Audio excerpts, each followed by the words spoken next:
Ya, pemirsa masih bersama kami dalam newsroom terkini mengenang Presiden ketiga B.J. Habibie, dan dari media luar negeri, yakni media Singapura yang menyoroti terkait kepergian Habibie, dan ini informasinya untuk Anda.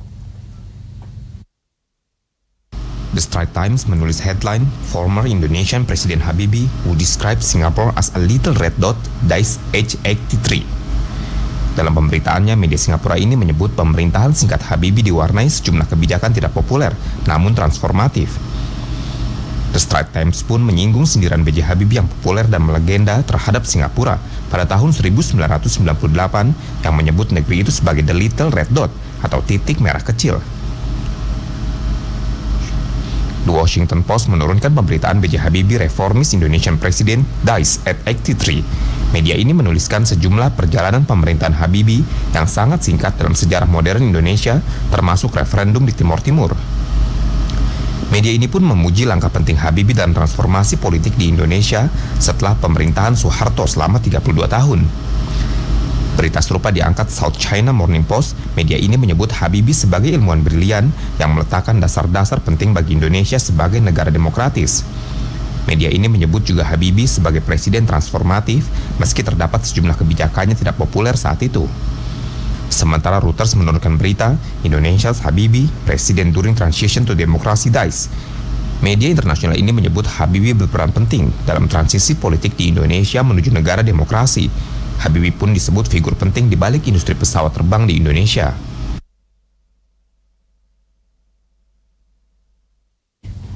Ya, pemirsa masih bersama kami dalam newsroom terkini dan masih membahas terkait mengenang Presiden ketiga B.J. Habibie. Kalau tadi kita sempat melihat Pak Habibie ini tidak hanya terkenal menjadi inspirasi di dalam negeri, kemudian di luar negeri pun namanya harum. Kalau Prof sendiri melihatnya seperti apa?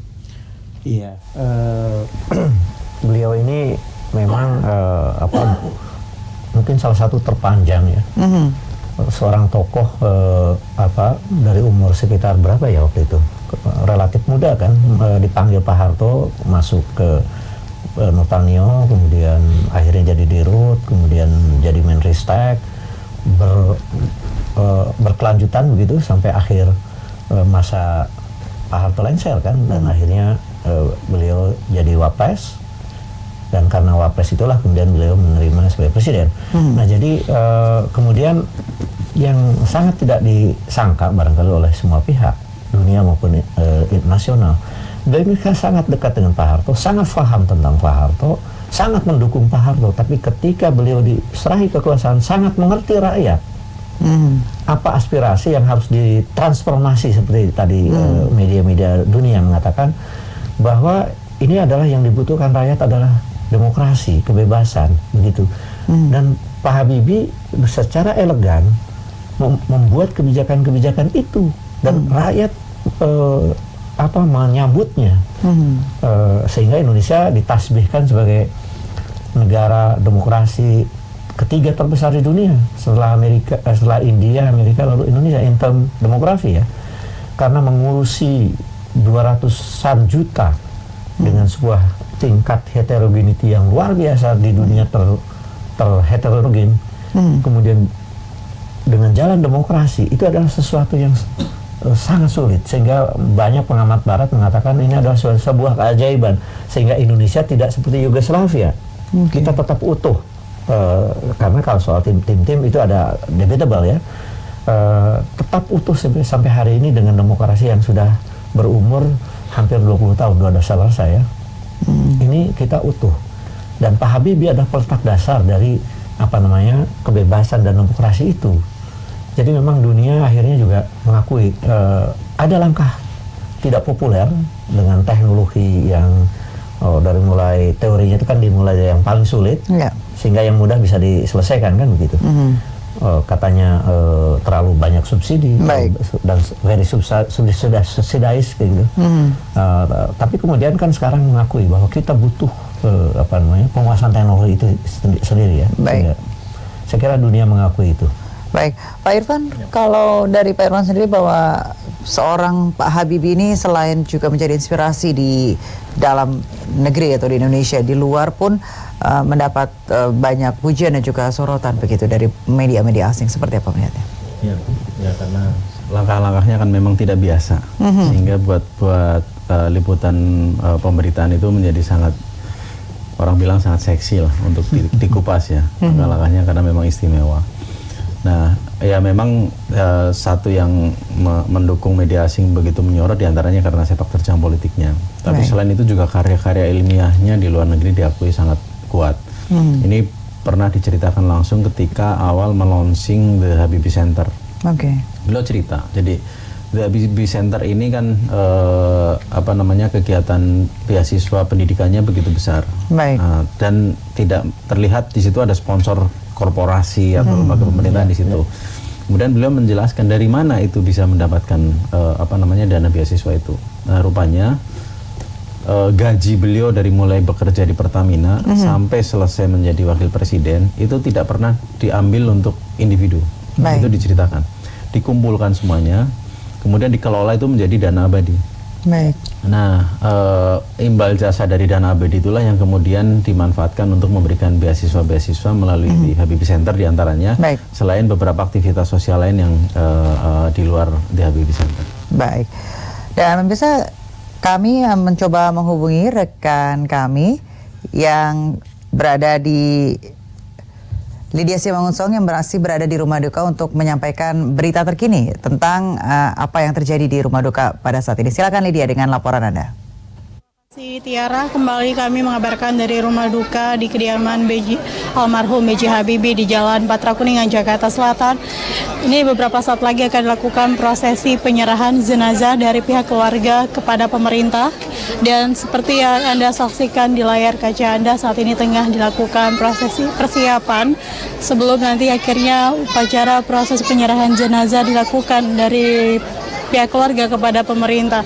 Namun saat ini masih rencananya prosesi penyerahan jenazah dari keluarga kepada pemerintah ini nanti akan dilakukan di halaman di teras depan bagian rumah duka, dan sementara itu juga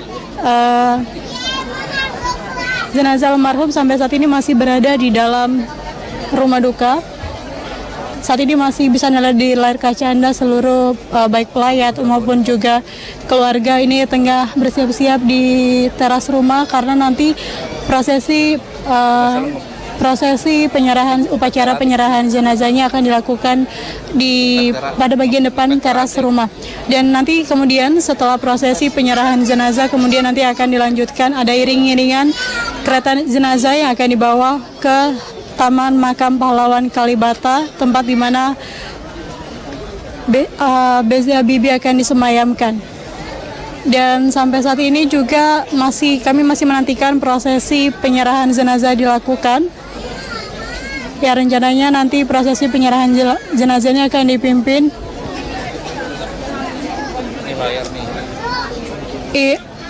ya Tiara dan pemirsa, ini bisa Anda lihat di layar kaca Anda bahwa terus sampai siang hari ini baik dari pihak masyarakat ataupun juga keluarga dan juga kerabat serta kalangan tokoh dan juga pejabat ini masih terus berdatangan ke lokasi ke rumah duka untuk memberikan penghormatan dan juga menyampaikan duka cita kepada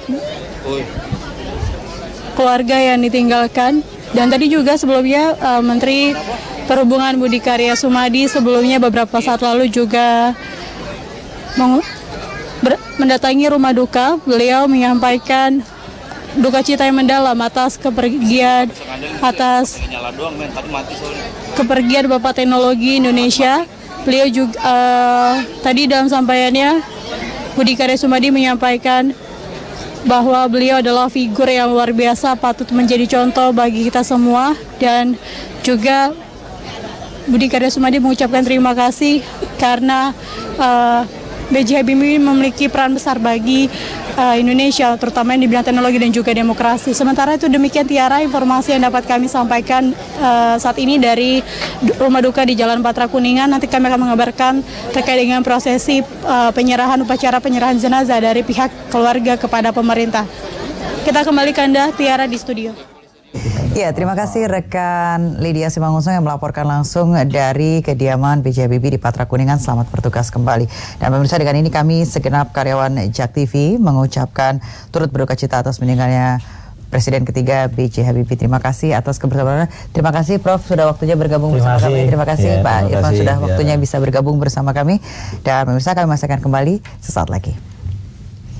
Terima kasih.